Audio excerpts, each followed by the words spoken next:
One. What's good? What's good, everybody? Welcome back to another episode of The Urban Platform Speaks. I got my guys on here today. I got Tunk on here and I got Clayton. Jim said he feeling under the weather.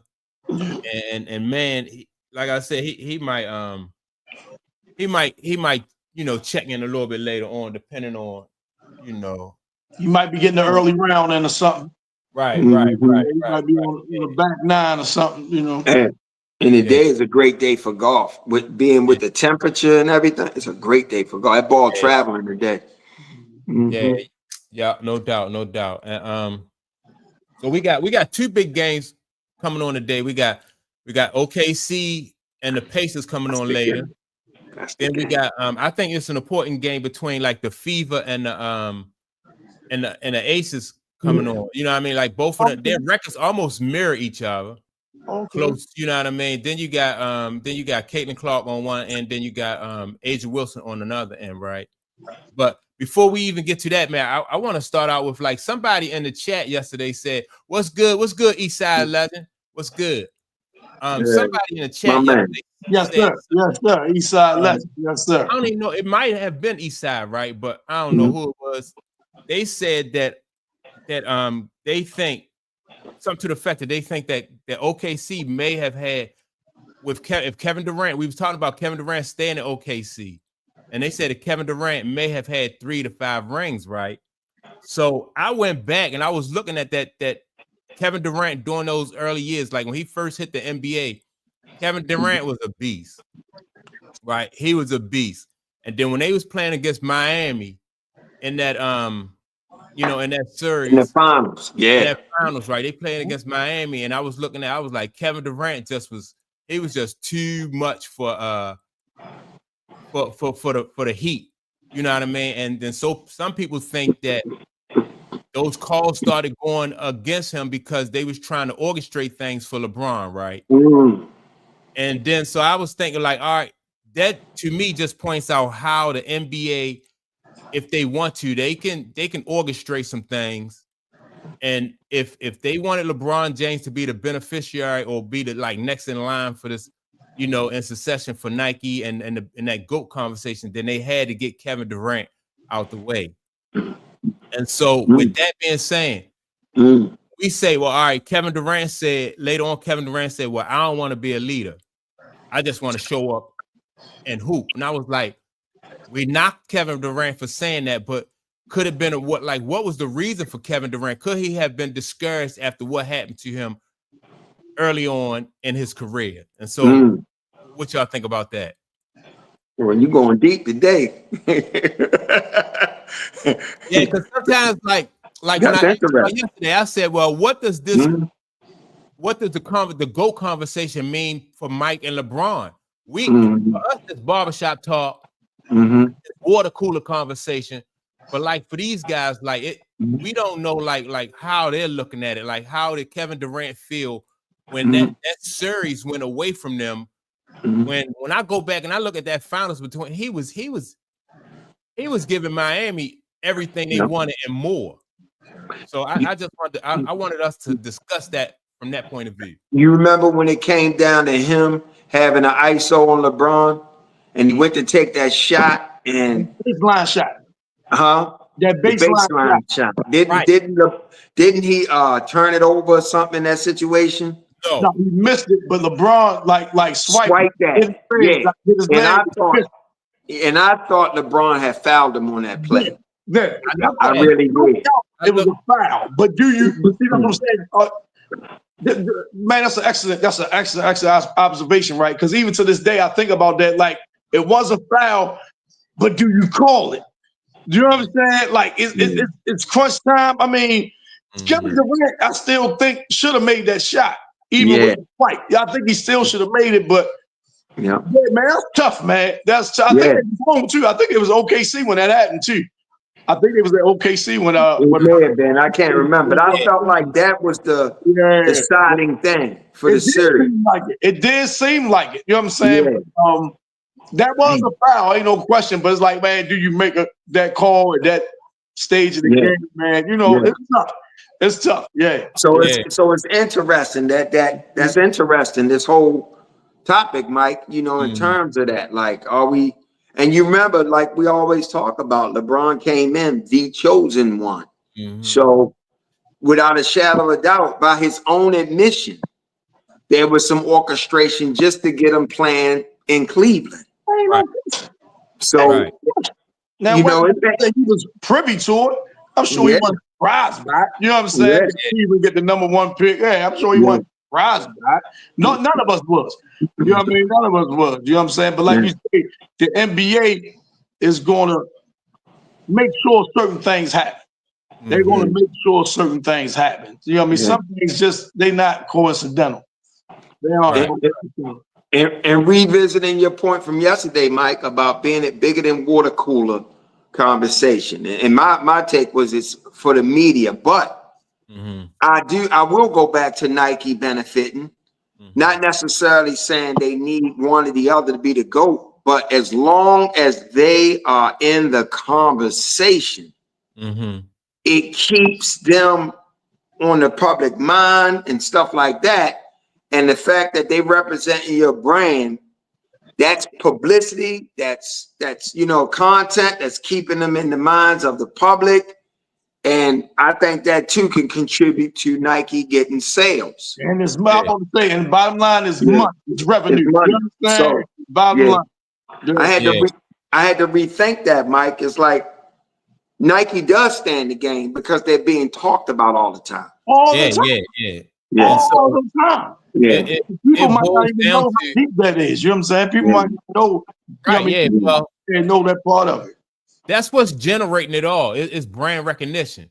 So if somebody like if your guy is like Nike is #1, they're like they one of the biggest sponsors as far as the NBA is concerned anyway, right?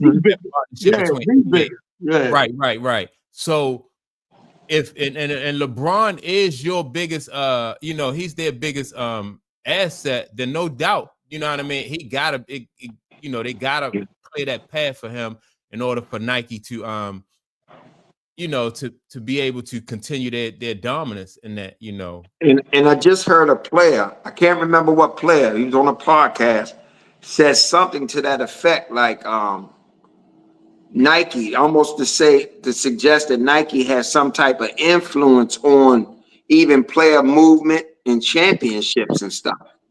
I forget the player that said it, but he was saying for the most part, I'm not signed to Nike. So, like as to say this was a thing against me because I didn't have the right machine behind me. I forget who said it, and it was just recent. I think I know what you're talking about. But that's what I'm saying. That's not hard to believe. That's not hard to believe, man.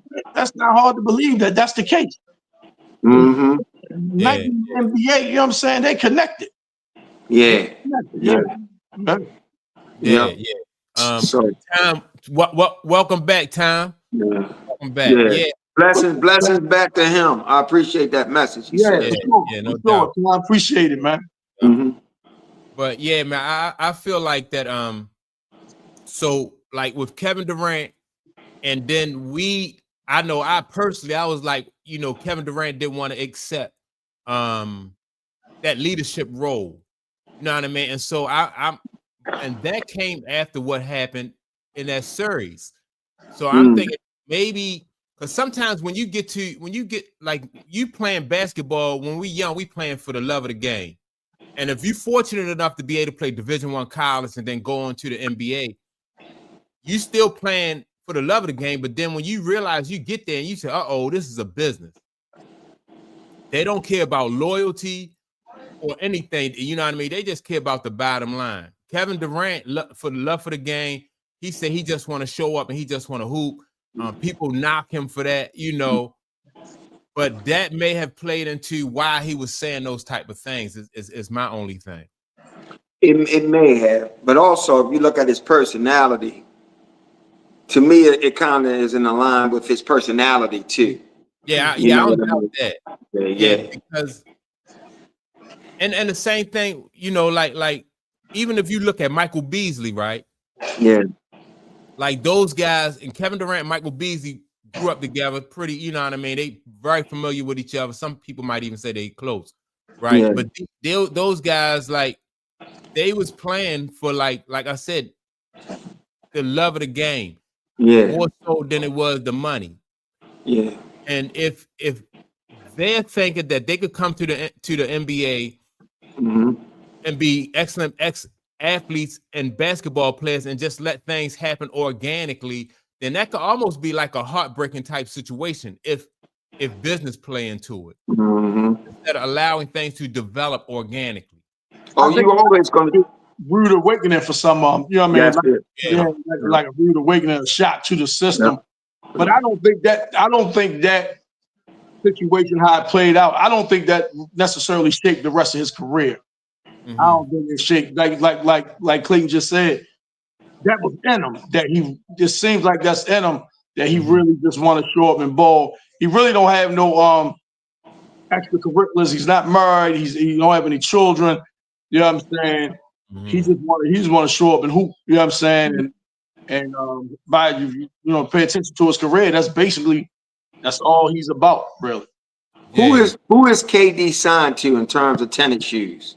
I thought it was Nike. He got signature shoe with Nike. He's with Nike too. Yeah, okay. Okay. Now, as far as the guy saying he think OKC could have won 3 or 4 or 3 or 5 championships, that's interesting to me because I'm not sure you win championships still playing alongside of Russell Westbrook. Russell Westbrook, yeah. I know. My guy is. I agree the same thing, but the guy I say is Harden, James Harden. I don't think you went with him.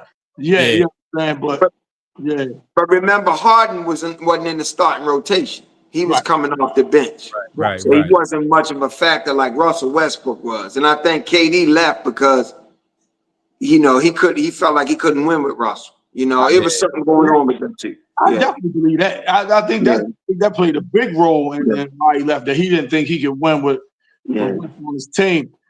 I think if he had more of a traditional type point guard, I think he probably would have stayed. Yeah. And if they orchestrating things for LeBron, him staying in OKC, would he really have won 3 or 5 championships if the orchestration is going on? Right. Good point. No, he still wasn't the one. You know, very exactly. Right. If they still trying to get LeBron and push that GOAT conversation. That may have played a part in him wanting to leave though. You know what I mean? Also with like what y'all said, with him not being able to gel with Russell Westbrook.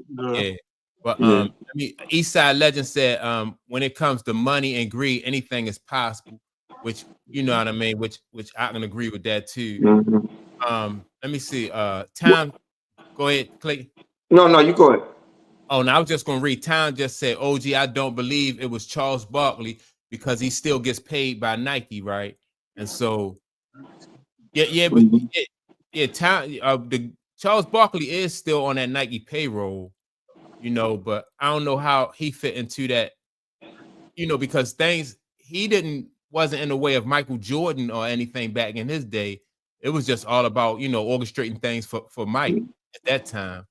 Yeah, but Barkley, but to Tom's point, Barkley is a paid mouthpiece. Oh yeah, no doubt. Yeah. Now, what side would you lean more with Barkley? Like a paid mouthpiece or independent thinker and a free speaker? Which one would you lean more towards? My intuition tells me that nobody on TV is really truly allowed to be a free speaker. Right. Yeah. They like that antagonist thing. So they'll have something that seemingly represents a free thinker, but they're paid for. But they're really not. Yeah. That's right. You might make it seem that way, but it really is. Yeah. That's respect. That's respect. Yeah. So what was you gonna say, Tonk, about KD, the trade? Oh, okay. All right. So I heard that Houston made an offer that the big piece is Jalen Green. That he's the big piece in the trade. right? The biggest name or whatever, right? Now, Phoenix, it seems like they want to get a third team involved because they don't want Jalen Green. And I guess they looking at, well, they got Devin Booker is pretty the same, you know what I mean, another swing player, and they still got Bradley there. So I guess they say, man, we'll be real heavy at one position. You know? So they were Phoenix is saying they wanted to get a third team involved to get some pieces, you know what I'm saying, so they could like kind of shape their roster a little bit more. So they supposedly turned it down. That was what I read. I don't know how true it is or whatever, but it's like, and the headline was saying that the article, it said no one wants Jalen Green, or who wants Jalen Green, something to that effect, right? I was like, okay, I say, so is he not a good fit, or they just saying as far as a basketball player, period, no one wants to deal with him, the team or whatever. So yeah, I just thought that was, you know what I'm saying? I don't know. I don't know what to make of Jalen Green though. I like him like as an individual talent though, but like I don't know where his head is as far as like his basketball IQ. You know what I mean? I like during the playoffs this past season, I was like, he a young dude, he developing, give him a give him another shot. But then some of the things like you see going on off the court and stuff like that, which really, I don't know, maybe a whole lot of young people are doing some things that, you may not, think is. But let me one thing, because I like Udoka as his coach, and I noticed a style change in this play for the better. You know what I mean? Since Udoka been down there, you know what I mean? He played more defense. His shot selection isn't as crazy. Not dragging up a lot of threes and ill-advised shots, but his consistency has, you know what I mean, has went down. You know, his consistency is like a roller coaster. It's up and down. So, yeah. Let me ask y'all. Eastside Legend posed this question, right? He said, "What is you guys' honest opinion on Durant going to Golden State after losing to them the year prior, right? And so, what do y'all make of that? Like the decision for Kevin Durant to go at that time. And so, I mean, and let's base this on like what we talking about now, as far as like what the situation was, or what we know about like the situation now. You know what I mean? Like at the time, I think a lot of people was like, man, you leaving the team that just beat y'all to go to them when back in the day, they would have stayed and just try to get better and try to go back at them. Like, you know what I mean? Like a Magic and a Bird would just want to win at each other. But it was other factors at play there, I think. Yeah. I used to have that opinion. Like, why would you go? Why not just stay and beat them? But then when you hear the story comes out, how Draymond and them went and they begged them to come. Right. So I liken that to, let's say, for instance, because you have relationships in the league. Now, although Isaiah and Magic competed against each other, they were great friends. So if it ever came a situation where one wanted the other one to play along with, would their relationship kind of inspire them to do that? Regardless of how it may look to the outside world. Like if you think about Zeke got rid of Adrian Dantley and brought Mark Aguirre there, right? Because of their relationship. Right. So when you hear them guys going to KD saying, come, I don't know what kind, and I know the relationship soured, but I don't know what kind of relationship they had. So it may not have been about him copping out, feeling like he can't beat him. It might have been a kinship thing, a loyalty, wanting to be a friend and have a good relationship with players. And when they asking you, because I know me personally, when somebody asks me to do something, it's hard for me to tell them no, especially if they showing me a lot of admiration. It's like, oh my God, you're great, we need you. It's hard to say no. Now, I don't know KD's personality. Sometimes you want to appease people that's appealing to you, like, we really need you, we want you to come here. Sometimes you want to appease that, So I used to have that opinion, but after everything comes out, it's hard for me to still view it that way. And as far as if it's about the LeBron thing and orchestrating, to me, he wouldn't go there because that would disrupt what LeBron and what they're doing with LeBron, you know. So I just think that it's hard to say at this stage of my life, looking at things like, yeah. And then also, I believe he bought into the whole thing everybody else bought into, ring culture. And If I don't get a championship, that's what I was gonna say, Clayton. That's just what who I was. am I? You know? Yeah, I think so too. Right. And I'm sure by him being the #1 player on that OKC team, he got blamed. Not only did they lose to Golden State, they was up 3-1. It's up 3-1. They was up 3-1. So as a superstar, the best player on that team, he got a lot of the blame, deservedly so. He got a lot of the blame for them giving up that 3-1 lead and losing. So I'm sure they was killing them in the media down there at OKC. They was killing them on one hand.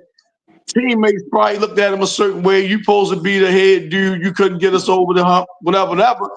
And then, like Clayton just said, on the opposite side, you get Golden State like, man, come on. You can come with us, man. And then Kevin Durant say, well, yeah, if I go here, all that pressure and being a franchise savior won't be on me. You know what I'm saying? It won't be on me. I'm here to be on Steph. They've already won, so I can just go here and just play ball. Basketball. So that leads me to think this, though. All right. So even though the league may have an agenda, right? And we can see this in the WNBA too. The league may have an agenda, but the players in the league, they want to win. So you're not gonna be able to just tell the players in the league, like, you know, like to back off, stand down, or stuff like that. They be like, man, because you hear players say, like, all right, in a game 7 or in a crucial game, you want to be able to beat this team by like about 20 or 30 points, so the referee don't have any effect on the game. You know what I mean? They, you know, because they don't trust that system. When you hear players saying stuff like that, then that means that they don't trust that everything is on the up and up. Well, you make a great point, Mike. But let's put this in the atmosphere, though. Once you take that paycheck and you sign that NDA, they give you direction. Right. So right. Once you take that paycheck, they give you direction. Right. Yeah, and that's true. That's true. But it's just amazing to me how, like, the league can, like, if some people may think that if things had worked out organically, Kobe Bryant may have been handing that torch off to Kevin Durant, because coming out of Texas and then Kevin Durant coming into the league early in his career, and people even was saying that Durant was better than LeBron. He was. You know what I mean? So he may have been discouraged. It seemed like Kevin Durant, now that you know, we had the benefit of looking back on some stuff, right? It seemed like Kevin Durant, he played his best ball when he's not really looked as the leader. That's true. That's when he plays his best ball. He's most comfortable in that position. He just want to go out, score 28 points a game, go home. That's what seemed like he played. He's most relaxed, no pressure, things like that. When he seemed like when he's in a position where he's the top man and he falls short, you know what I'm saying? Don't come through. He's not real good at dealing with the criticism, the scrutiny, being under that microscope, things like that. And you know what's funny? He gets killed for going to Golden State, and I'm one of them, right? Nobody. You see how Steph is not really a part of that scenario about him being asked to come. No way. And the point I'm making is no way Draymond does that on his own. No, not at all. You know what I'm saying? Steph, like, yeah, man, call him. See what he gonna say. Call him and ask him. When he gets a pass for that, you know what I'm saying? And I think it was smart how he did. Let Draymond run point on that. I'm not going to let Draymond run point on that. Yeah. You know what I'm saying? But Steph does speak glowingly of Durant. Like when he came, Steph even says, like that title, that them 2 titles, they said that he says that KD pretty much was our lead guy. He You know, was. so He yeah. was the best player on both of them teams. Yeah, Yeah, both the best players. player Yeah. on both of them teams. Yeah, he Yeah, was. but you're right. You make a good point. Steph never come up. It's Draymond went to get It's him. always Draymond. Now, that's a superstar, an all-time superstar. Yeah. They don't talk about him being okay with another superstar coming in. They always talk about Kevin Durant going. You know what I'm saying? Now, the Steph could have been like, That's a good point. you know what I'm saying? He always dodged that criticism. You know what I'm saying? He's never That's a good always Draymond called him in the parking lot crying and begging. Yeah, but Steph might have been standing right next to him. You know what I'm saying? He might have standing right next to him. Yeah, man, cry. You know what I mean? Let some tears flow. You know what I'm saying? Well, let me ask you a question. With that, right? Because back in the day, those guys wanted to compete with each other. But if somebody wanted to come there and somebody was being brought in, would those guys refuse it and say, nah, leave him there? Yeah, I want to beat him. Or would they accept him coming? I think they want to beat him. You would think they would deny it, though? I'm not so sure. Like, don't get me wrong. Like, Mike would never go join. But if one of them guys came to the Bulls, I'm not so sure they would have been trying to reject that. Now, go ahead, Mike. Go ahead, Mike. So I'm trying to understand. So you saying that, all right, so Mike would not have gone to join Magic or Bird, right? No. And I can agree with that. But what if Bird would have been like, man, I'm tired of losing to Magic. I want to go to Chicago. You saying like that. And Mike, I don't think Mike would have said, I don't know. Mike a mean dude. Mike might have said, nah. I don't know. Because it still would have looked like, this is just my opinion.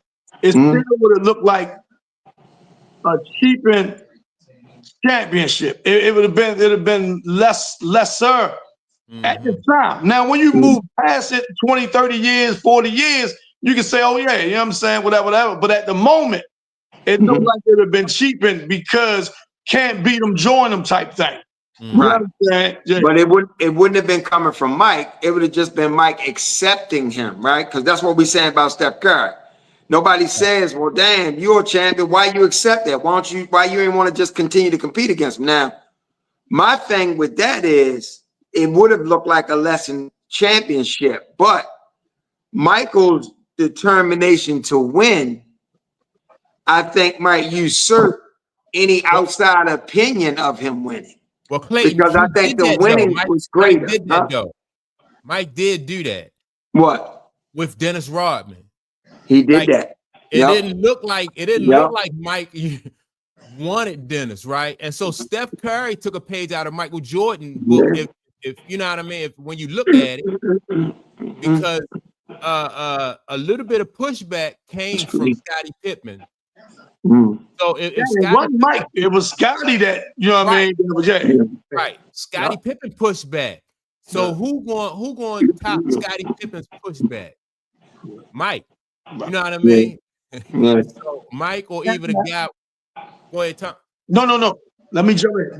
Does that the Michael Jordan example with Dennis Rodman, which is a great example, the Steph Curry example with KD, which is another great example, does that speak to ring culture? Does that speak to that? You feel what I'm saying? You know what I'm saying? Does that speak to that? See, like, this is not nothing new, man. It's like we're going to do whatever we have to do to win. Exactly. You know what I'm saying? Yeah. KD going. Does that speak to ring culture? I gotta win. You know what I'm saying? So this my take on it. That's great. That's a great point. But this is my take on it. I think KD and LeBron, because that conversation and narrative existed at the time, they felt like the ring validated their greatness. So they was chasing rings. A la LeBron. Why LeBron looks hypocritical is because he went to Miami saying not one, not two, not three. So it was evident that he was chasing rings, and he felt like that validates his greatness and him being all-time great. Where with Mike and them, I believe the total motivation was just winning. It wasn't necessarily how many rings I'm gonna accumulate.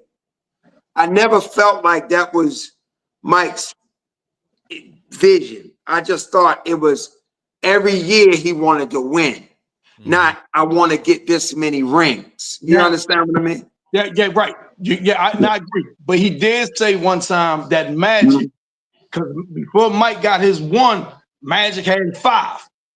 So in that, during that time, Magic won his 5 in the 80s. So during that time, Mike didn't have any. So that was his goal. Because Magic set for the time that Mike was playing coming up, Magic was like, okay, that guy got 5. He didn't say Bird got 3. He said Magic got 5. So that's who I want to run down. Well, no, but listen, remember this. I remember Mike and them goal was to do what none of them other teams did, which was to three-peat. No. That's when they started winning. When they won, right? Before he even got to the point where they was a good enough team to compete for a title, his rabbit was Magic and 5 chips. You know what I'm saying? Magic got 5 because they said during the during the Dream Team, during the Olympics, they were sitting around gambling. Guys and stuff. And at that point, and Magic said, "Man, Mike, you ain't gonna win 5." And Mike said, "Hey, I'm gonna win more." Right? So it was always like a competitive thing. Go ahead.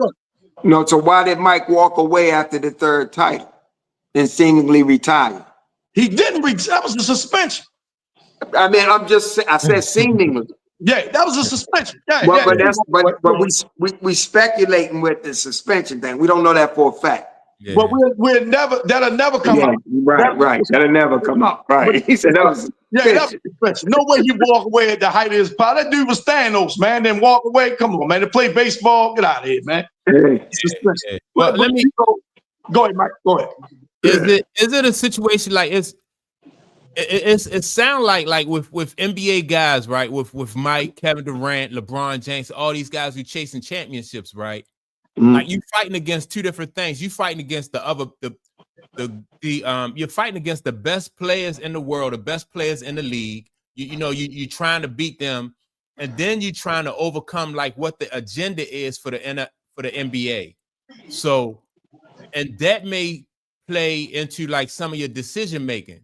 It's one thing to say, all right, if you Kevin Durant, you say, all right, I just need to get the players around me to help me beat the Miami Heat. But then you that's not the only thing you're fighting against. You're fighting against the agenda of Nike and the NBA. And so that may have, I think, played some not just Kevin Durant, but Steph Curry. You know what I mean? Like Steph Curry want to win some rings. You know what I mean? And then so it's more factors at play than what we see or what the media report to us. No doubt. I mean? When these guys are making these decisions and stuff like that, I think it's just more factors at work. I think Golden State kind of. How can I say this? They messed with the agenda, so to speak. They did. Yeah, I don't think they was originally part of it. You know what I'm saying? I don't think they was originally part of it, man. But them guys came and they played a certain style that everybody fell in love with, and they won with it. Yeah. And then Steph Curry's the easy guy to like and cheer for and root for. And tough. Boy can ball. Kevin Durant upset the apple cart too, though. He upset the apple cart too. I don't think it's a coincidence that Golden State rose to prominence at the same time that Silicon Valley, the tech world, started taking over this country. I think it's all related. Yeah. So I think it's part of an agenda. You know, one year Golden State, they lost their players. Like Kevin Durant wasn't in the last title they won. Before the season started, Golden State didn't do anything during the off season. Then all of a sudden, when you go to Vegas odds, they had these great odds to win the title. And Rodney said something to me. He said, why would their odds be this great? They didn't do anything in the offseason. And they wind up winning it. You know what I'm saying? So I understand what you guys saying. They upset it, but powers to be don't necessarily let anything come in and disrupt the status quo. Disrupt, So I think people don't understand how powerful Silicon Valley is right now. Well, you know, we had a pandemic that broke out, and instead of talking to a scientist, they talking to Bill Gates about viruses. You know, all you got to do is look at everything is a microcosm of each other. So I don't think it's a coincidence Golden State rose to power when they did. I just think that. I don't think it's a coincidence either. I just think that some of it, I think they upset the apple cart because, like I said, you can't help the fact that you're gonna have talent around the league, right? So now with this OKC team of today, right? These kids today, looking at the starting five for the team we got today, and then the starting five. Do you think that the team of today is better than the OKC team when Durant and them was challenging for the title? You think it's a better team? I do. What about you, Tom? You think it's a better team? Today's team is better, man for man? No. Talent-wise, no. That OKC team was better. But team like team chemistry and things like that, I think today's team is better. I got you. And that's my premise. That's my premise. All right. So we all on the same page with that. Like talent-wise, I think that that OKC with Kevin Durant put them over the top just because of how talented he was. But when you factor in chemistry and how these kids operate today together, I give it to you know what I mean, this current team right here. But I don't think they had all five starters on the floor can score on all levels. And I think this OKC team does have that. I think, but because they had role players, I thought that, you know what I mean? Yeah, because you had what's my man? Serge Ibaka. You had Ibaka down there. You had Harden. Kendrick 5.3 points a game. Perkins down there. You had what's my man name?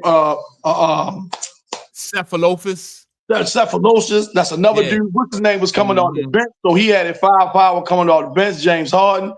He had firepower, and I don't think they was well coached, man. That was like Scott Brooks was coaching them, man. I really wasn't.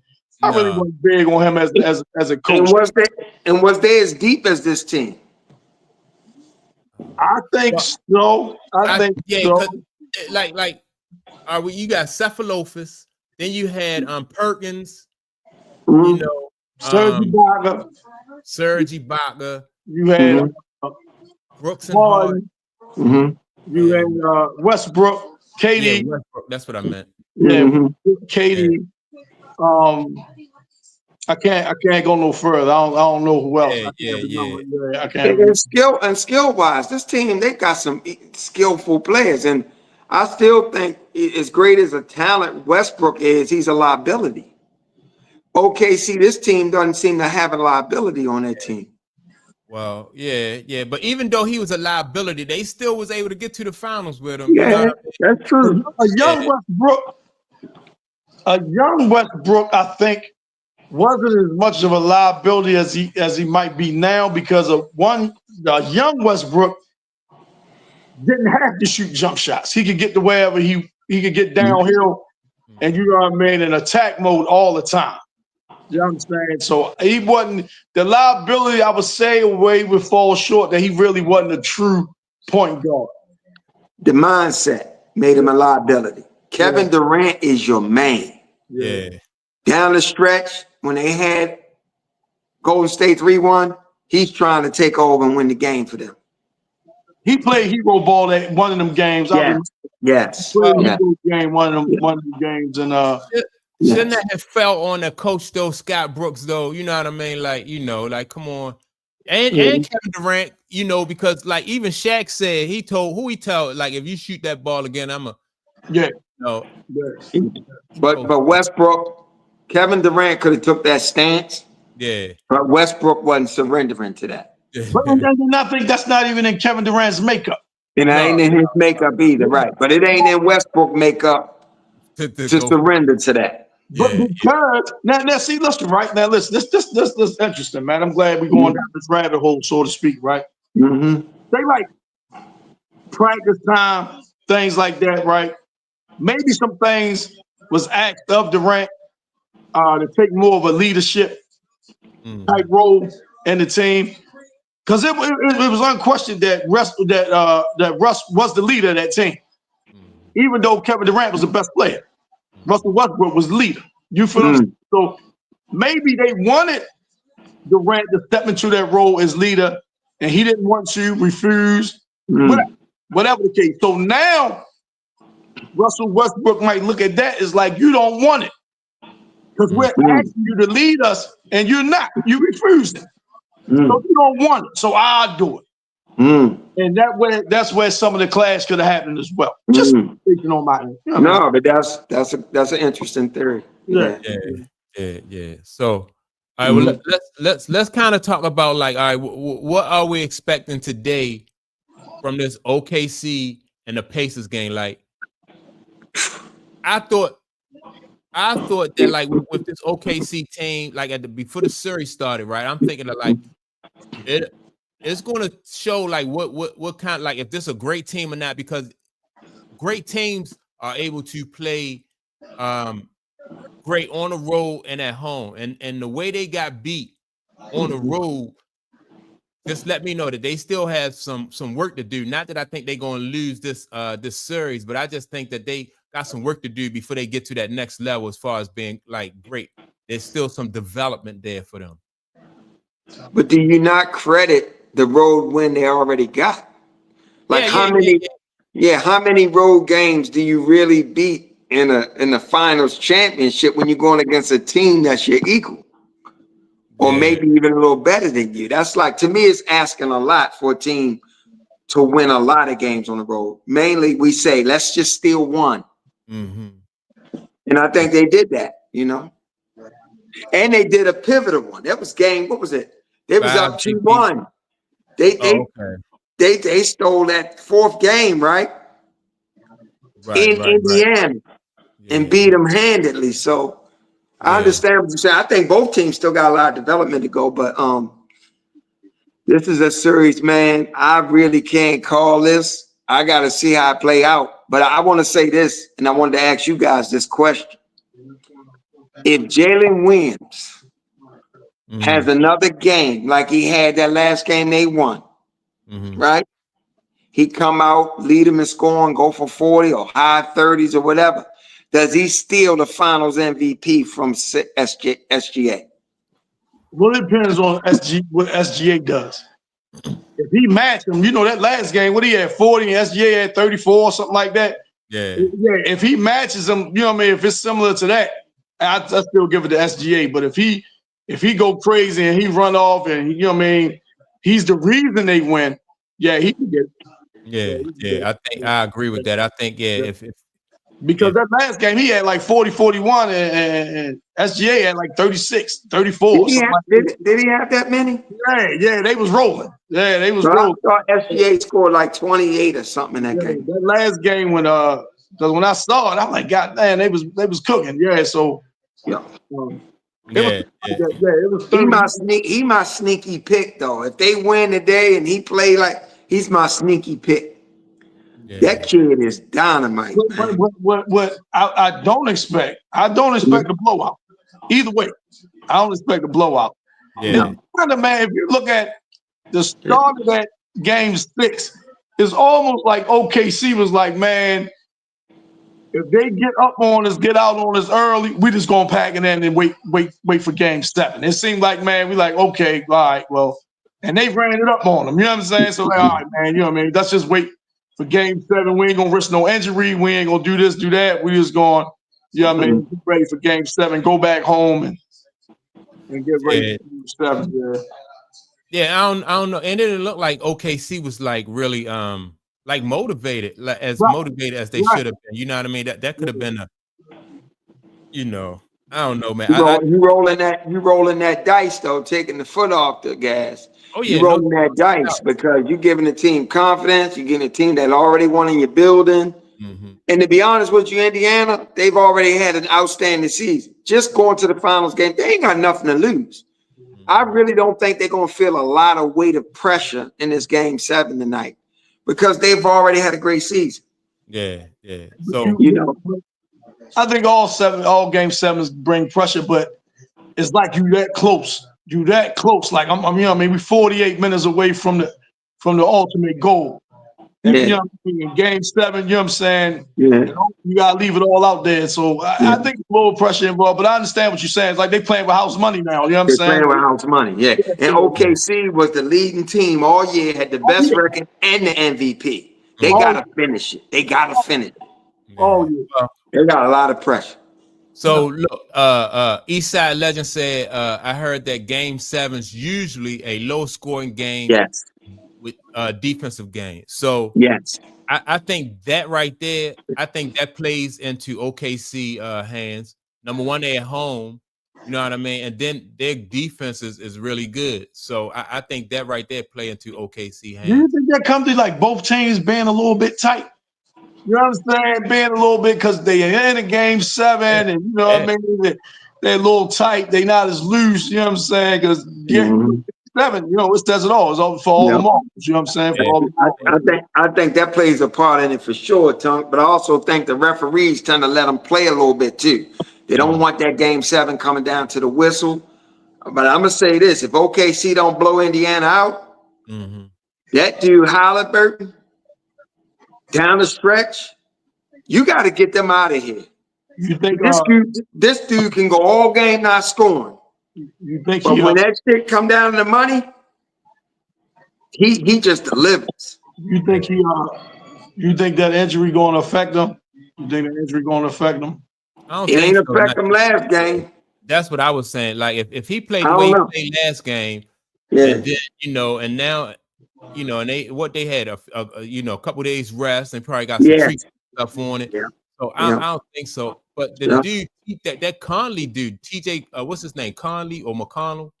That dude, man, I think he softens that that defense up too because he found them soft spots and he hit them mid-range jumpers. You really gotta be I like the way you play. I like the way you play. Yeah. You gotta be on top of that kid, man. Cause that dude is just tough as nails. Yeah, said that earlier that they ain't, you know, neither team is like falling in love with that 3-point shot like that. You know what I'm saying? Neither team, yeah. And that's constant pressure on your defense. Because you know, like that mid-range shot is a higher percentage shot. You know what I mean? So you coming down, you scoring more often than a team that's going to go for a whole bunch of threes. So when they score, that means that you got to come down and you got to at least score to keep it close. You know what I mean? Not allow that. So I like that. You don't allow that other team to run away with it. You know what I mean? So if it come down to them final possessions, though, I just think the way Halliburton been playing all throughout the postseason, I just think he built his legend. I think his legend gets built. But I think OKC should just. They might run him out the gym, but if it come down to them final possessions, man. See, I don't know. I give the edge in a close game. I always give it to the home team. To the home team. Yeah. You know, that's why I said last game, I said, all right, Indiana needs to blow out they needed to blow OKC out. You know what I mean? That's what happened. They just blew them off the court. Because both of those guys, Halliburton and SGA can get their shot easy. You know what I mean? So you can't rely on somebody being able one-on-one to stop either one of those guys, you know, in a tie game. You don't want to be in that position. And OKC lost like that to them. You know what I mean? Halliburton, you know, you don't want to be you know, you don't want Halliburton to have a game, you know, a chance to kill, you know, so yeah. And I thought that beating them by that big margin was great for Indy too, because it allowed Halliburton to rest. He only played so many minutes. He was sitting on the bench the rest of the game, so that might help with that Achilles. What he's got, Achilles strain or calf? They say it's a calf strain. Yeah, so that may help him out too. So yeah, all I know is it's going to be a fun game to watch. I think. Yeah. I think OKC gonna win it though. You do. Yeah, I want think to see a good game, man. I don't want to see no blowout stuff, man. You know. I got no horse in the race either way. I want to see a good game. But look, let it come down to the last shot. You know what I'm saying? Right. That's I want to see a good close game too. But that's easy for us to say because we not OKC or Indiana fans. We ain't got no horse in the race, so you know what I'm saying? Yeah, we want to see a good game. Yeah. If you're a part of either one of those fan bases, man, and then you and it's a close game. Like we done been there. You living and dying with each shot. You know what I'm saying? You living with each possession. Yeah. You know what I'm saying? When you cheer for a team like that, man. So that's too much excitement. So on game sevens, how much do the coaches factor in? A lot, because it's a strategy. It's a strategy. Yeah. It's a strategy, and in that case, you got to give the nod to Rick Carlisle in that. You know what I'm saying? You got to get a nod to him. Even though he's not even doing bad, though. He's been doing a decent job. Yeah. At this point in the series, is there any more adjustments to make? Wow. I think it's always an adjustment to make. Even if it's something that you're ready for or you've seen, you still got to adjust to it. You feel what I'm saying? Even if it's something that you've seen before, all right, so this is what they doing, let me do this. You know what I mean? There's no surprises. It's definitely no surprises. You know what I'm saying? Yeah, it's definitely no surprises. So, Carlisle, but with that being said, though, Tom, I'm going to give the advantage to Carlisle, right? Right. And so if there's any in-game decisions that need to be made, because Carlisle been there before, then he got Siakam on his team. Siakam has been there before. I would get that to Carlisle. Right. Man. That's like for this coach at OKC, like that's a tough position to be in when you're going against somebody who got that experience already and got that championship experience under his belt. Yeah. Would y'all say Rick Carlisle is all-time coach, all-time great? No, I don't think so. But I think it's really, really good coach. Me too. They talk about ring culture. It's also a culture of crowning people prematurely. You know what I'm saying? Everybody's a Hall of Famer. Everybody's an all-time great. You know what I mean? I think they need to pump the brakes on that a lot, man. I watch a lot of them shows, man, and everybody is the greatest ever. You know what I mean? I don't like that. I don't like that. Yeah. So, but what will put you in the class? Like, how many?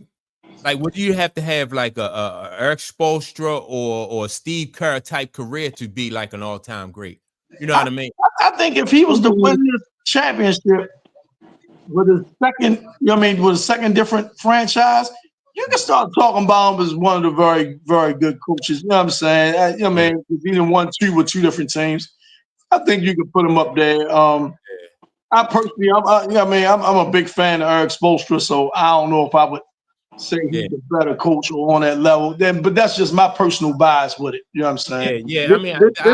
I really dig Eric Spoelstra too. That's why I brought him up because This is interesting to me because I don't know how you guys feel, but they always consider Larry Brown this great iconic coach. Mm-hmm. And how many championships have he won? One, I think. One. I thought it was just one. Yeah. And then I know this is on the college level, but Bobby Knight, how many national championships did he get? 2. Mm-hmm. And they make him this great, you know what I'm saying? Yeah. It's just interesting with the coaching, thing. With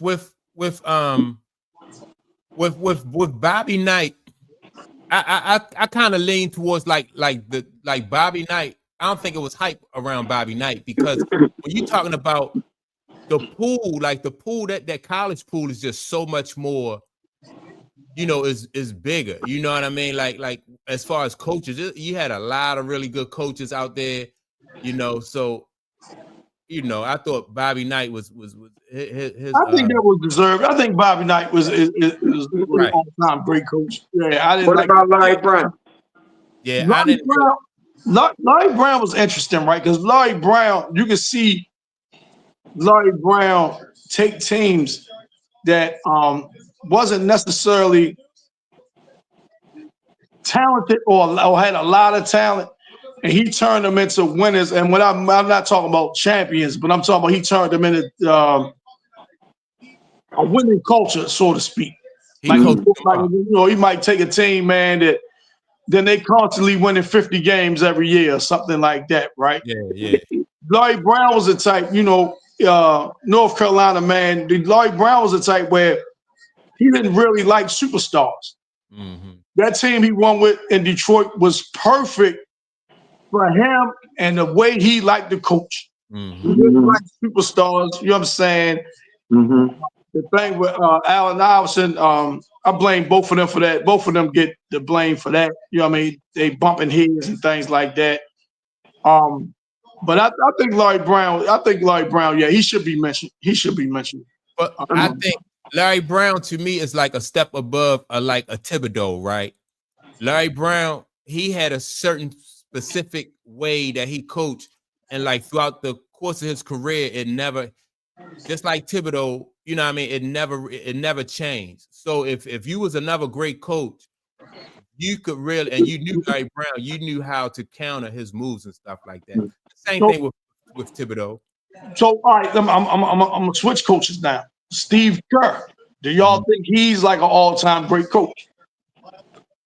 But he's got the championships. That's what I'm saying. So Yeah. that's why I said this whole conversation is interesting to me. So win culture plays a factor not only in players and coaches too. Yeah. I don't think Steve Kerr is an all-time great coach. Okay. Yeah, I don't think, but he has one. So you gotta tip your hat and give him respect for that. I don't think he's an all-time great coach. There's a lot of things when they're not, and I always say you see how good or great of a coach is when things are not clicking 100%, like how you get through stuff like that. And it always seemed like to me, Steve Kerr had tough times when things wasn't, 100% on. And you can say that about a lot of coaches, but I think that's what separates. That's why my all-time favorite coach ever is Pat Riley, because not only he was able to coach that Showtime Laker team, he was able to coach that Knicks team, and that was two different total style of play. Yeah. He was able to have success with, and even that Miami team that he won with D Wade, that first D Wade got. You know what I'm saying? He was able to win, different ways. Somebody said, I can't remember, that they said the triangle that Tex winners, you know what I'm saying? They said that wouldn't work in today's game, right? And I said, well, I'm gonna go past that. It wouldn't work without Michael Jordan, Scotty, Diesel, and Kobe. You know what I'm saying? That's why it wouldn't work. You know what I mean? Because you ain't got them. You know what I'm saying? But but I like Larry Brown. I think he's a very, very good coach. And I'm gonna give him a lot of credit because I just think that 76ers team just did not have the talent to beat that Laker team. They didn't. They just didn't have the personality. They was one-dimensional. They had defense and they had Allen Iverson. And so for them to come out of that East that year, you know what I mean, with Allen Iverson and just, everybody else, just defense I'm not saying Sam and them would have beat the Lakers. I just think that would have been a tougher matchup for the Lakers. I agree. You know what I'm saying? Yeah, I'm not saying they would have beat them. I just think that would have been a tougher matchup for them. You know what I'm saying? They had to worry about more than just Iverson, more than one player. They had to worry about Big Dog. They was going to worry about Ray Allen. They was going to have to worry about Sam. You know what I'm saying? Tim Thomas was on that team, if I ain't mistaken. They had more talent, man. And that was George Karl coaching that. He got out coached by Larry Brown in that series. He got out coached by Larry Brown, and another North Carolina guy too. Another North Carolina guy. Yep. Isn't Rick Carlisle kind of on that trajectory a little bit with Larry Brown? Like everywhere he goes, and he wins and got a title, and he can coach. If he was to win tonight, I think that kind of pushed him over.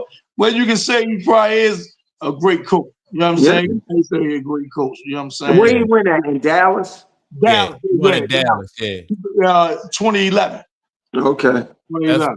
With Dirk. That's the one Dirk got. Yep, that's the one. Yeah, so he won with Dirk. All right, let's talk about what do y'all think about that matchup coming today in the WNBA where you got the Aces going against the Fever, man. And like I said earlier in the show, those games, like look, both teams are kind of like they led by a superstar, Asia on one side, then you got Caitlin on the other side, and both of them pretty close to being 500 team, a 500 team. So what do you think about? Well, Vegas is fighting to get back to 500. They one game below. The Fever is right at 500. So Vegas is going to be playing extremely hard. They home. And the thing about this situation, I think it's so critical. Indiana is so critical for Indiana, for Caitlin to really flow and have a big impact on the game, because that's when it opens up for everybody. And Vegas got one of the top 10 defenders in the league, and this girl, Jackie Young, and she's a 6 foot guard.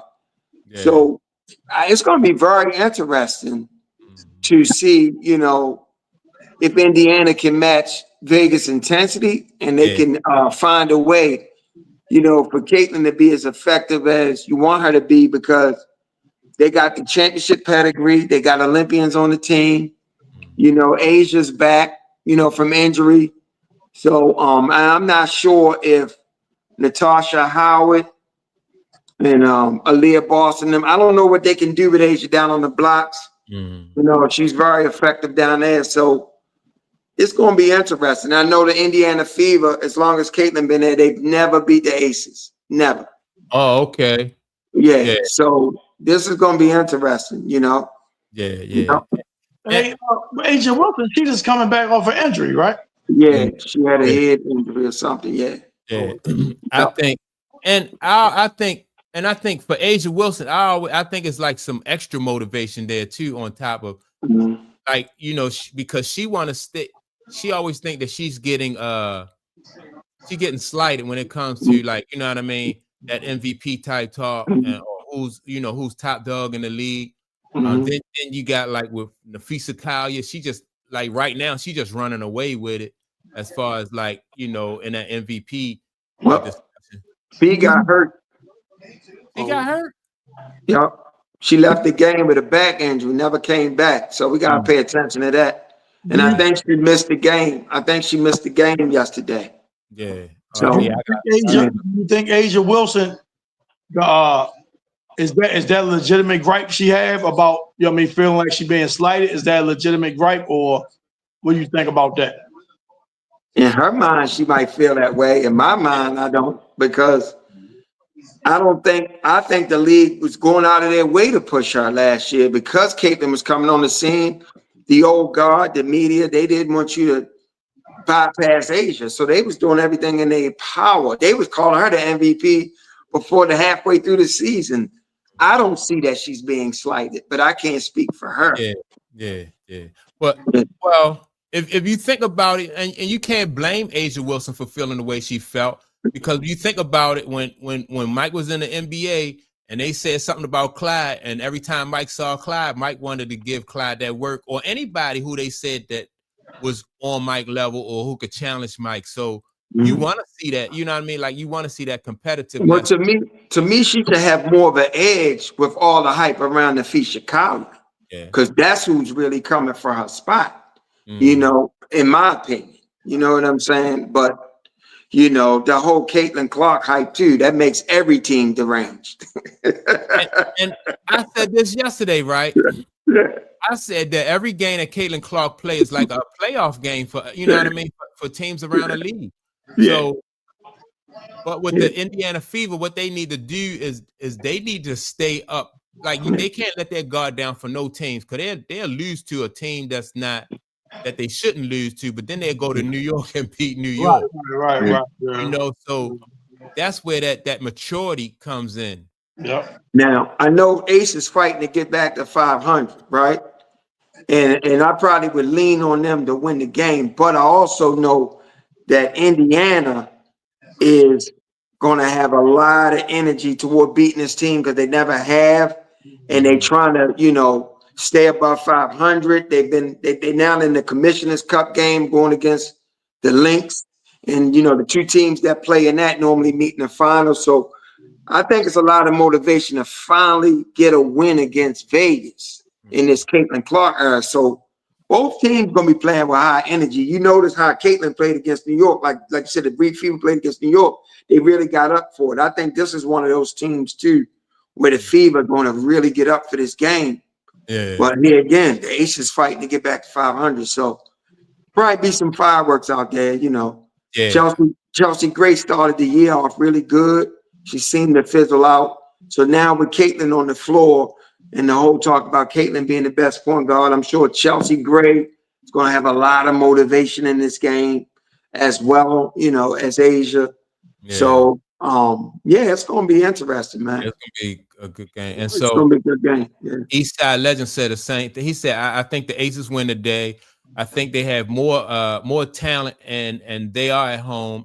Also, it's a big game for Asia. Yep. Yeah, you know. And then they added Jewel Lloyd, who can fill it up. So I don't know. Jewel Lloyd she was a tough matchup for the Fever last year when she was in Seattle. So, you know, something's going on with their chemistry though. For whatever reason, Jewel Lloyd, she's like, I don't know what's going on over there. She's not being real effective. And so we'll see, man. Yeah. Yeah. I'm looking for a good game though. And what else? Eastside said, I think the Fever lose today and their next game against Seattle. Indy has questions. Mm-hmm. Yeah. I don't know. I just think like it's still like it's like a work of progress. You know what I mean? It's like work in progress as far as like their chemistry is concerned. And then you have when you think about it, Caitlin missed like 4 or 5 games. You know what I mean? So that was opportunities lost, whereas though they could have been working on their chemistry or different things in their offense. This is a tough stretch for Indy because they on the West Coast, they're playing all these contenders, and then on July 1st, which is only a couple games from this, they got to play Minnesota for the Commissioner's Cup. They got a brutal schedule right now, but this is where your mettle gets tested. This is where you grow. You know, so, and like you said, it's a whole new team. So they haven't really got their chemistry together yet. So they still learning each other too. So, yeah, it's going to be interesting. And it's on national television. Mm-hmm. So you know how Caitlin do on national TV. Yeah, man. So now Caitlin do on national TV. And she has yet to get a win against Vegas. So, yeah, I'm definitely going to be tuned in for this one, though. Yeah. So, man, let me ask y'all though about this though, right? A couple days ago, Shador Sanders got pulled over for doing like 100 and like 101 in a 40-mile or he was doing like 41 miles over the speed limit, right? Yeah. And so do you think though do y'all think that was a move that put his career at risk or at jeopardy? I don't think it put his career at risk. What I do think it did, it made people validate this the reason why he went in the 5th round. Decision making off the field. You know what I'm saying? He's not making good decisions off the field. Not making an excuse for it at all. It's a lot of worse things he could be doing. The speed. He wasn't drinking. He wasn't under the influence. Thank God for that. He shouldn't be out there doing it. He should be somewhere, off the field. You don't want to make waves. You know what I mean? You want to keep your head down, do your job, things like that. But this is the people that are saying he's entitled. He's been babyfied his whole life. Those people are going to double down now. They feel validated now. There it is. You know what I'm saying? They feel validated in the critique of him. Even the ones that go over the top with their criticism, they still won't feel validated now because look what he did.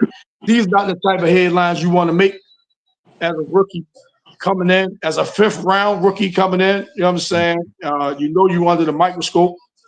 Right. You got to be smarter than that. You just got to be smarter than that. But I don't think it'll derail his career. Yeah. But I think it's going to validate the people who criticize him. Right. From my understanding, this is the only one that got reported. This is his second time since he's been in Cleveland. I didn't know that. I didn't know that.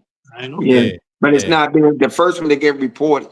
Oh, okay. So that's interesting in itself. And you know how it is. You know, teams don't like distractions. You already got a distraction because he's him. Not from no fifth round. Not from no fifth round backup quarterback. Right. Yeah. Right. You know, that's interesting too. I definitely don't think it kills his career, but But you know.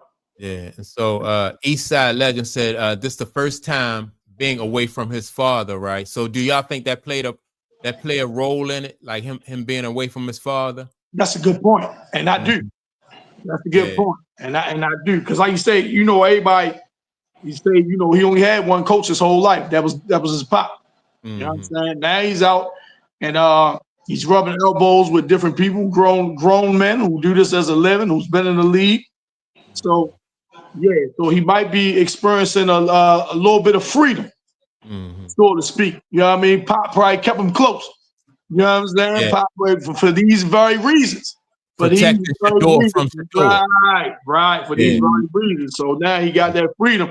And like Clayton said, if he riding around or something, speeding, you know he got something big. Yeah. You know he got something nice. You know what I'm saying? So, yeah. He bought something nice in college. Right. Because Tom Brady said he needed to get out that truck and get in the film room. That's right. Yeah. He got something big. Right. No right. So that's going to draw attention on its own if you go 2 miles an hour. You know what I'm saying? That's going to draw attention. So, you got a fifth round pick, backup quarterback pulling in the parking lot with a bigger whip than guys that's been there for years, you know. So you already think he comes in with that type thing. That's you can be that way if you got your pop talent. You know what I'm saying? You're not as talented as your father. You know what I mean? Yeah. But he get it honest though, because although Dion was talented, that showmanship, that flamboyancy, that's in his DNA. Yeah. And this kid got it in his DNA, you know. That could work to his, you know what I mean? That could hurt him though, whereas though with Dion was able to overcome that and then eventually turn that into, you know, like benefit. Money. So but the good thing, like I said, he wasn't intoxicated, wasn't drinking and driving. Everybody speeds. But this was, from my understanding, report came out, his second one. So I never heard that though. I didn't know it was the second one. Yeah. And that's definitely something that, you know, he want to keep a low profile because and that's the thing that, you know what I'm saying, you don't want to be that type of distraction. You don't want, you know what I mean, the first thing people start talking about is what's going on off the field. You know, you want everybody to talk, you know, what the chatter has been up to this point is how well you playing in rookie camp. But now it's going to start turning now, you know. And how you feel about that? How you guys feel about that? OTAs, 7-on-7, no hitting. What kind of metric is that really? Yeah. No.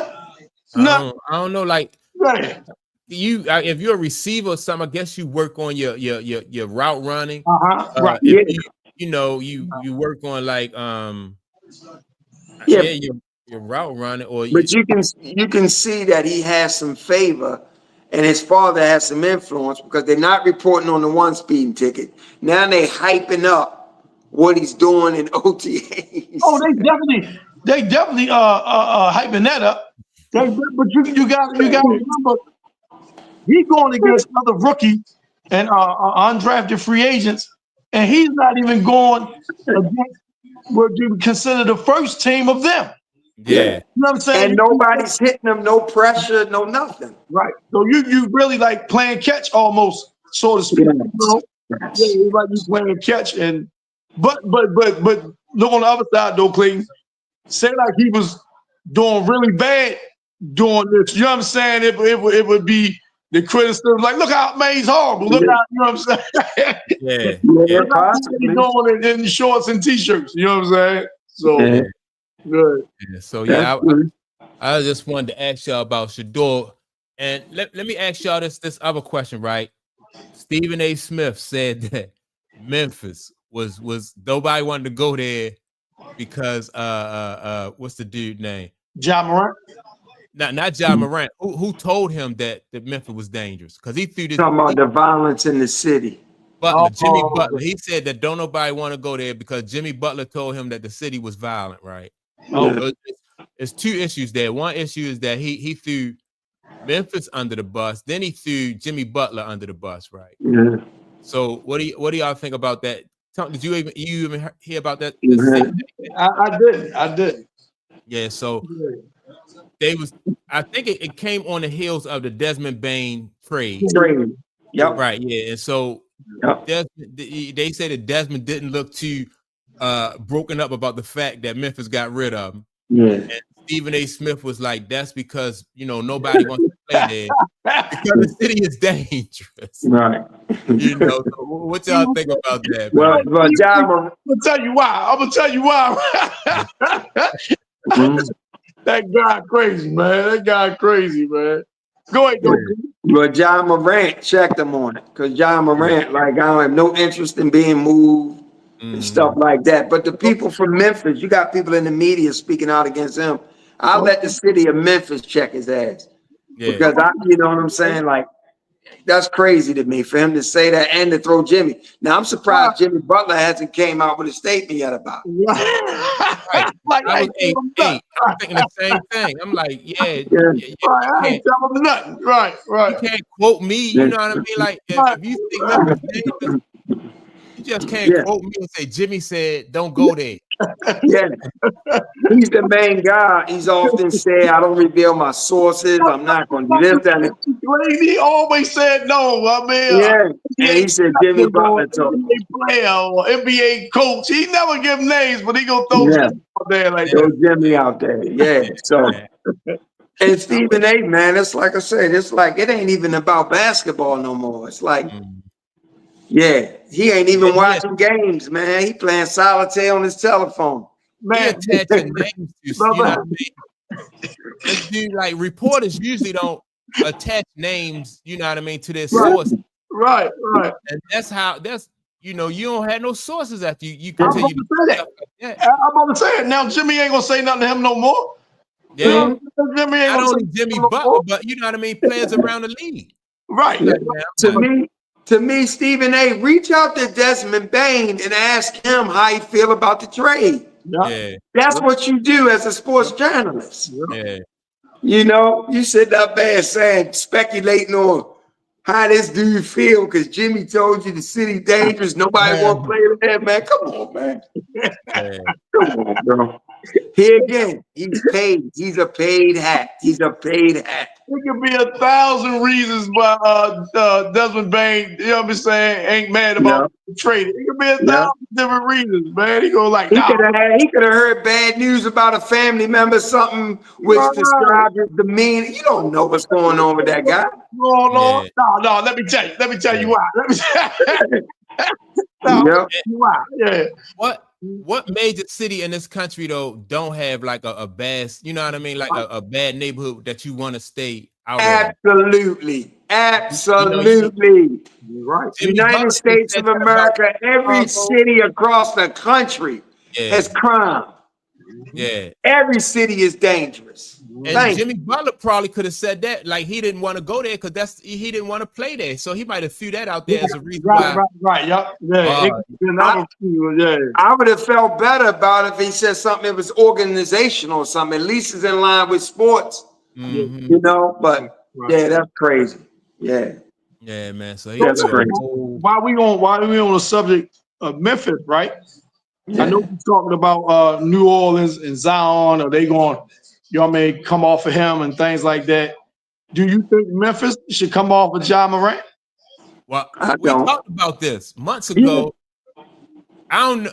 I think they're going to eventually. I don't know if they should. It depends on, like they said they want to, if they look into like rebuild or something like that, But I thought, and my reason back then was because Ja Morant only really played like throughout his tenure there, only played like half of the games, close to around half of the games, for one reason or another, whether it was something off the court or whether it was injuries, right? And so they had the same amount of success without him as they did with him. So, they might be willing to just to roll the dice and see what they can do without him. I always ask that. Go ahead, Click. Go ahead. No, surrounding this Desmond Bain trade and everything, the organization made a statement. They're not interested in moving off Ja, and they want to build around. Yeah, but Desmond Bain he helps Ja out so much, though. Desmond Bain is what I was saying. And he's 20-point score. Yeah. And then they bring in Cole Anthony, part of the trade. Mm-hmm. Well, a lot of people are a lot more high on Cole Anthony than I am. And what I mean? And maybe they see him a lot more. That's why they feel that way. But I haven't seen him enough.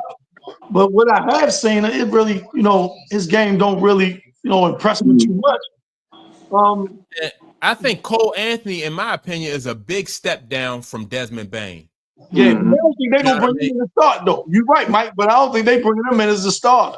Yeah, I still think he's gonna come in as a role, like the first guard off the bench, maybe something like that, But I think they got it because Ja has proven to be injury prone, so they can have somebody to back up his position. Yeah. I think I'm gonna see what they do though. I'm gonna see what they do. Ja's a dog. And I still think you put the right pieces around them. You got something there. So I'm gonna see what they do. Yeah, I think I wouldn't be just willing to get rid of him. Yeah, and now Eastside Legend say I think Ja needs a new start elsewhere. And that could be, I think a new start will help Ja because Ja is a dog, like you say, Clayton, more so than I think a new start will help what's the other guy, Zion, because Zion seemed like he has some issues that he need to iron out. It's not about the environment for Zion. It's more so inside Zion's it's upstairs with Zion. So, and that's something you can't relocate. That's not a relocation issue. But with Ja, he can go somewhere and turn it up. But maybe some of the things going on inside of Ja is not a relocation thing either. With the guns and all that, that could be an internal thing as well. Yeah. He stay away from that. Yeah, you take that with you though. Certain elements, because when he on the court, he balling. Ain't nobody saying, like he has stepping or he not, he not measuring up. He balling when he on the court, So if he said, man, I'm gonna get out this environment, I'm gonna go somewhere else, and then I'm just gonna get it together and focus on basketball.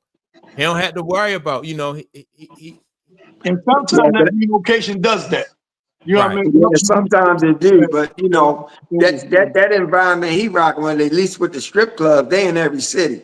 You know what I'm saying? So, but I do think it could be a great thing from a fresh start. It could be. If I'm Memphis, so he makes a great point. But if I'm Memphis and I deal Ja, I need to get a haul for him.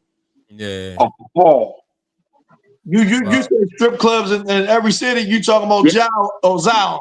I'm talking about Ja. Yeah, Zion, he wants to worry about the restaurants. Zion is another level. That's another level. Yeah. If I'm not mistaken, he dealt with porn stars too, right? Zion. Yeah, that's another level. Yeah. Instagram models and stuff. Yeah, that's another level. Listen, I can't even knock him though, man. I can't even knock him, man. We all got our vices and our weaknesses, man. So listen. If this dude took better care of his body, man, you know what I'm saying? And they gave him that 5th-year extension because with the hope that it's gonna click. Mm-hmm. But man, they're coming up on year 5, right? Ain't they coming up on year 5? Him and Ja. And and these two guys that a lot of people pegged that they was gonna be the next face of the NBA. Oh, Zion was definitely supposed to be that. Definitely. Zion was going to be the face of the NBA. A Duke boy. They had it all pegged out. You know what I'm saying? He just ain't do his part. He didn't cooperate at all. Right. Yeah. You had some people, man, before he even played a game in the league, man, was saying he was better than 95% of the players in the league, man, before he even put on the team jersey, man. So yeah. Well, the talent is there though. It's just he ain't, the mindset, mentally, something going on. The talent is there. You can't deny the explosion. And no one is around to. I always go back to the example with Charles Barkley and Moses Malone. Yeah. And Moses got two, but Moses really was saying, like, man, you fat and you lazy. Yeah.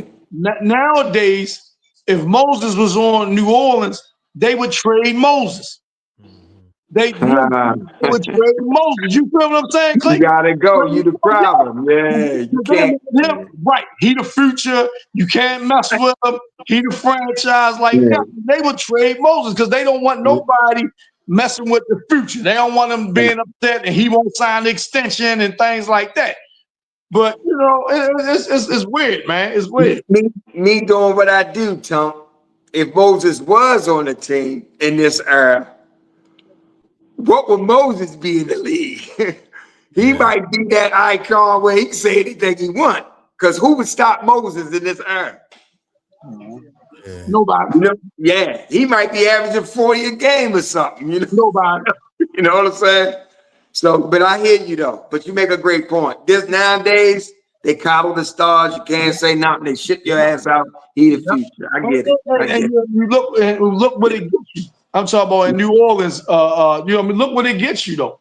Yeah. Look what it gets you. You're right. You make a good point. Yeah. And he might be on his way out. Some people was talking about. I don't know if I mentioned it on the podcast or not, but some people was mentioning him going to Golden State. That would be a good fit for him or something like that, right? Who, Ja? Yeah, Zion. Oh, Zion. Yeah, Zion. I heard that. Yeah. Going to Golden State? Yeah, I heard that. I mean, it got mentioned. It got mentioned. Be a good fit. You know what I'm saying? That'd be a good fit for him. Yeah. I bet you Draymond won't swing on him. No. Then again, he might. I don't know. Yeah. I saw Draymond got into a little dust up at one time with Meta World Peace, right? Yeah, what happened? Man, he ain't want none of that smoke. He ain't want none of it. You know, he's from QB. Yeah. That's Ron Artest. Yeah. You see how he just hemmed him up, Mike? I saw that. You see how he just hemmed him up? Yeah. You know what I'm saying? He just hemmed him up, like. Look, he Draymond looking around like somebody come get this fool. Yeah, like he couldn't even. Yeah. You know, Ron Artest, man, big, strong dude, and I think sometimes he would rather fight than play basketball. Yeah. And he comes from that. That was his environment, man. You know, if you listen to the war story. Yeah. Speaking of that, I know it's different, but it's not. Shannon, right? He had Jim Jones. I saw that. He had Jim Jones go nightcap. And this out here in the internet world, Jim Jones talk about, you know, he better than Nas, right? Yeah. So standing on there capping for Nas. You know, Nas my favorite rapper. I just wanted to say this to the internet world. Jim Jones called himself Capo, right? Capo. Nas had a line on Money Over Bullshit. He said, I put a barrel in a capo mouth till his scalp come out. You a kid, you don't live what you rap about. So don't nobody have to cape for Nas. He signed that nigga years ago. I saw him and say, man, come on, Dipset to take Nas over you. oh man, that was messed up. Yeah, what was Jim Jones thinking, man? Man, Chad Johnson was on that laughing like crazy. Come on, man. And then he tried to act like him and Nas like almost like the same age or something. Nas 50 now. He's 50.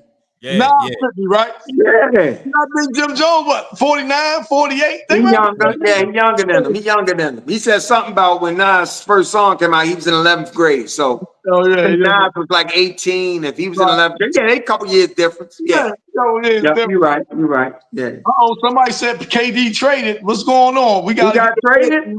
That's when Yeah, I'm somebody trying to find where KD Anybody near to the computers? to the Rockets.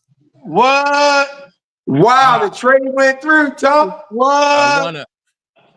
Yeah. Wow, breaking news. Run it down, Mike. Run it down if you see it. They just came up and said that KD was traded to the Rockets, so I don't know any specifics about it though. Okay. Yeah, man. Wow. Big T boy, good looking out. Good looking out. Yeah, no, Yeah, no the dude Sam's reporting it, huh? I see that. I see that right there. okay. Wow. Yeah, ESPN dude. Wow. KD Man. to the Rockets. I wanted to if Green, if they, you know what I mean, if they move Like Green, Jerry Green involved, or did a third team get involved or something like that? Yeah. If I had my computer here, I would look at it. I ain't got my computer there. Yeah, that's appreciate that though. Picture, yeah, that's good looking out. Yeah. Thanks for the update. Okay, wait a minute, hold up. What they say? KD for Jalen Green, Dylan Brooks, number 10 pick, and 5 second rounders. Wow. Damn. That's a haul. Wow. Yeah. That's a haul. Yeah. That's a lot.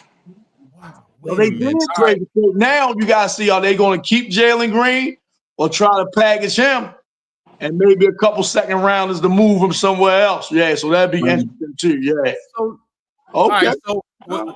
All right. So now, how do I still think though the Rockets with KD without Jalen Green and Dylan Brooks, I still think that make them formidable though, because they had other players on that team. Like I like that dude Thomas.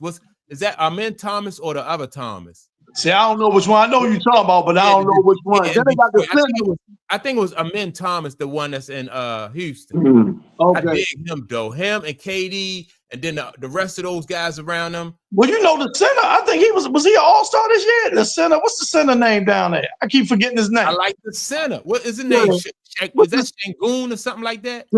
Shangoon. Yeah. I like him. So if they got those three, that ain't bad. Will they challenge? Will they challenge for the West? Because they was one of the league leaders, right? Huh? They was one of the league leaders last year, the record wise, right? This year, right? Yeah. I'm looking forward to seeing that though. Yeah, that's good. All right. So what Tom say about Jim Jones? Jim Jones need to sit his ass down. He's 50 years old. Get some new clothes. I don't know. I think Jim Jones, man. Yeah, he nobody. I never heard nobody even compare Jim Jones to Nas. You know what I mean? Man. There is no comparison. Like who gonna do that? And then Jim Jones going, yeah. He always looked disheveled to me, though, man. Jim Jones always looked disheveled to me, man. They talk about get some clothes. He always looked disheveled to me, like he just rolled out of bed, man. Need a shave. You know what I mean? Need a haircut. He always looked disheveled to me, man. That's his style. He think that's his style. He say that's his swag, hands hanging off his ass, and that's what he do. You know, we used to be like that when we were kids, but I'm 50 years old now. That's what I'm saying. You 50 years old, you want to be clean. Yeah. You want to look the part. I'm 56 now. My shorts come up above my knees these days. Yeah. I ain't even wearing the long shorts no more, you know? Yeah. And then I see him sometime on TV, man, and his pants sagging and stuff like that. 50 years old, why is if anything, you should be telling other kids, other people to pull their pants up. You 50 years old. Yeah. I mean, he did get Shannon one time. He said, "Name one Nas song." You don't even know Nas songs. Yeah. Shannon, and he said, "You just got me on here for the clicks." Shannon said, "What? No, you on the biggest podcast you can be on." He tried to defend his position. He was like, "Man, you just got me on here for the clips." I'm glad he said I ain't worried about no podcast. That's funny. Yeah. But yeah, anyway, I just like that line now. It's happened years ago. That's all. That was funny though. Let me see. Tom said Jim Jones is really delusional, like Vivica Fox thinks that she still got it. Yeah. Hey man. Hey Tom, you right. You're right about Vivica Fox, Tom. You dead on with that, boy. Hey, you dead on with that. Hey, you can't tell Vivica Fox she not a dime for real. You cannot. You dead wrong. If you tell Vivica Fox she not a dime, you dead wrong. The other chick, what's the other chick too, man? We're going into some other waters now, right? You ain't talking about Lisa Ray, is you? No. Man, the one that was married to Dwayne Martin. What's her name? Oh, Tisha Campbell. No, Tisha Campbell. No, I'm not talking about her. There. I'm talking about the what's the other one name, man? The Brat sister. Lisa Ray. Lisa Ray, that's her name. Yeah, Lisa Ray. She another one. Yeah, up there. She wasn't married to Dwayne. Dwayne had a friendship with her husband. Right. That's it. Yeah. Because dude was like the prime minister of the Bahamas or something. Wasn't he like the prime minister of the Bahamas or something? Yeah, he was a church guy. He was. He had a big church or something like that. Yeah. He was royalty, though, right? This dude that Lisa Ray married, he was royalty somewhere. Was he was prime minister? Yeah, I thought. Okay. Something like that. Okay. Cleveland or something like that. Right. Yeah. But she another one, 67 years old, talking about they better pay my bills. Man. I don't know what. You better pay my bills. Yeah, man. But I'm gonna tell you though, her as Diamond, when she was Diamond, stop playing. Yeah. Huh? Dance club. But right now she a lump of coal. She not Now, it's something different. Yeah. She a lump of coal. Yeah. Guess what I seen her on too? Guess what I seen her on before the Diamond and everything? Remember that Martin episode when he went to that party and they were swinging? Yes.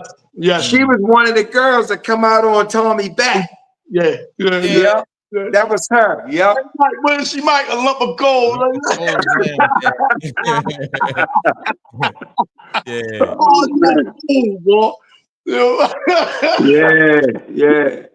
man. Oh man, that's crazy.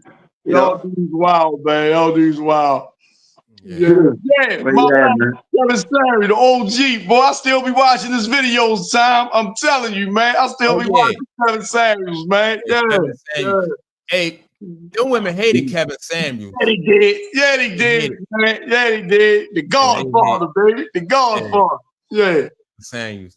Yeah. That was my guy, man. That was my guy. Yep. Yeah, man. They hated Kevin I thought his overall message was self-awareness. And I always can applaud that. You know what I mean? Right. And accountability. That's the whole point. Everybody that like women was missing though. They was missing that. They get caught up in the his delivery and the things he was talking about. But the whole thing was self-awareness. The thing about it, he would get on us too. He would get on the men too. Yeah. That's how it started out though. But the thing about that was we was more accepting to what he was saying. Yeah. You know what I'm saying? I didn't see videos where he was getting on guys because one guy was talking about he tired of these women because when he approached them, they don't say nothing and all that and this. He like, well, what you do? He like, I work part-time. He like, man, get yourself together first. And he really got on him. And the brother was receptive. The brother like, yeah, you right. Okay, I'm gonna work on me, whatever. It wasn't that pushback like he always used to get from the women. You know what I'm saying? Come on, bro. Come on now. You can't, you know that. You can't tell a woman. You can't tell a woman certain things now. Yeah. Not all women, of course, but you know. You gotta. You need like a suggestion box at the house or something. You know what I mean? It got to be anonymous. But I misunderstood him until I listened to him, and I'm like, no, he's just giving an overall message of self-awareness. Be aware of yourself. You know, that's the thing, and then base your expectations around knowing who you are, where you are, and your awareness. You know, So yeah, you say motherfuckers trying to outkick their coverage. You know what I mean? Yeah. Absolutely. Absolutely, man. Yeah. You know what I mean? And a lot of people talk about like what we bring into the table, right? And stuff like that. And my main thing with that is it's really not about what you bring to the table. You have to understand what connects you is what drives you. So what you bring to the table can maybe be the result of that drive, but you're really going to connect with a person when you're driven by something that's similar. You know what I'm saying? So I don't care about what a person has. I'm curious about what motivates you, what's your drive, how you see the world, how you feel about yourself. And now to me, I think you have a greater connection when you build your relationship on that foundation, you know? Yeah. Well said, bro. I agree.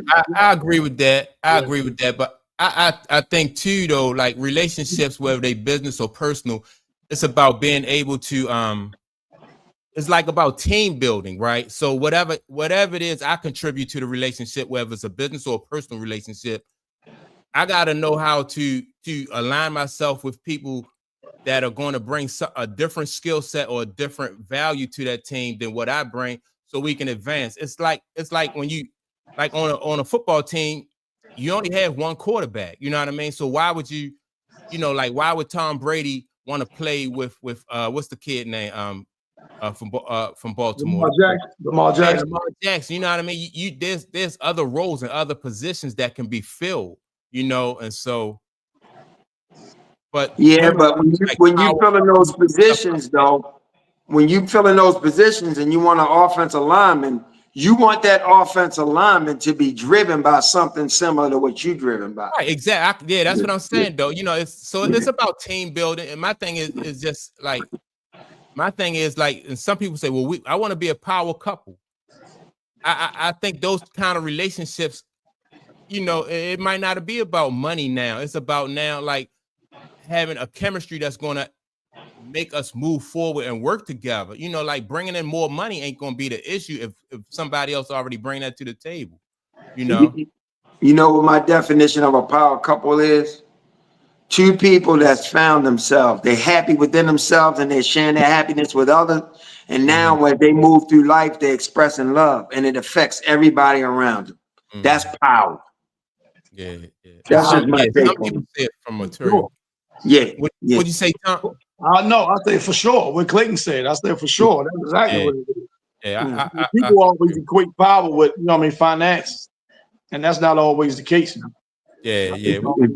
Say, have y'all seen AJ Johnson?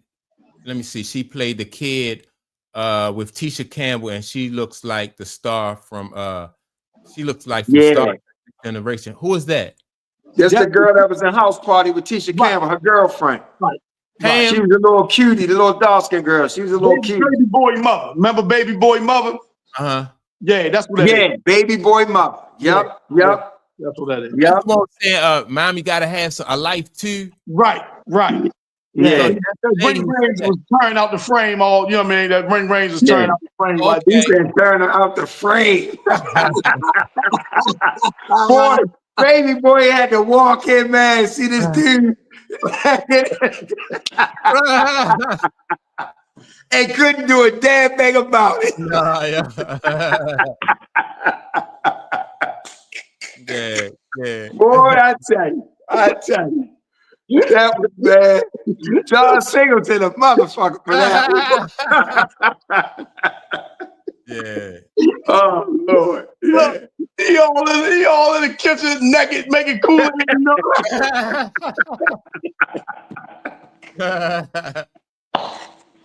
Oh boy. Hey, oh, man, boy, y'all fools, man. I'm telling you. That's tough, man. That's tough. Man. Oh man, y'all fools, man. That's humbling for real, man. Cause you had no say so. This dude butt naked in your kitchen. Yeah, right. It ain't shit you can do about it either, boy. Drinking up all the Kool-Aid and shit. Yeah. Man. Oh, shit. Man, I didn't notice till years after the movie came out that that role was for Tupac. Yeah, that's what came. Yeah, it was for Tupac. Yeah. Damn, that's funny, man. Yeah. Mm-hmm. So yeah, that was a funny movie. But yeah, man. What we've been on for like an hour and 45 minutes, Jack. Yeah, man. Good show, man. This is a good show, man. Yeah, man. As usual. I'm a look into that KD trade when we go off, man. Yeah. Giving you a call, man. Later on, Mike. I might be giving you a call. You know what I mean? When I'm able to dissect it and break it down a little bit. And don't be surprised if Jalen is packaged again and moved somewhere else from Phoenix. Yeah, because him, Bradley, and Devin Booker all play the same position. Yeah. You know what I'm saying? So yeah. Talk, man, you could feel it in the air. You felt it in the air. You might not have realized it, but you did. First thing you wanted to talk about was that trade. Yeah, because and the day was the day. And I don't know what the difference between to make this trade go off. Maybe they added some more picks. Maybe they added some more picks. You know what I mean, to the pot. Maybe some more, to the pot. So I don't know, but I'm definitely gonna check it out. I'm definitely gonna check it out. Yep. But y'all fellas enjoy the games today, man. Legend, appreciate you, boy. Appreciate you. Yeah, Eastside, appreciate you. Thanks, man. Tom, appreciate you. Pitch you, thank you. They gave the update. Break the story. Oh yeah. They all, man. People in the chat, they always contribute some real good content to the discussion. Ain't no question. That's where I got the idea for like looking into that Kevin Durant thing yesterday. The chat was like, about Kevin Durant. That's where I was like, well, let me look into what Kevin Durant did when they was early in his career. He built a good community, man. Yeah, built a good community. Absolutely. Yeah, we are, no doubt. Man, I appreciate y'all. Appreciate everybody in the chat. Make sure to like and subscribe. Don't forget to tune in next Saturday at 1:00, and we'll be back, man, to talk about some more basketball and probably some football. Or whatever's in the news cycle then. All right. Peace out. We out.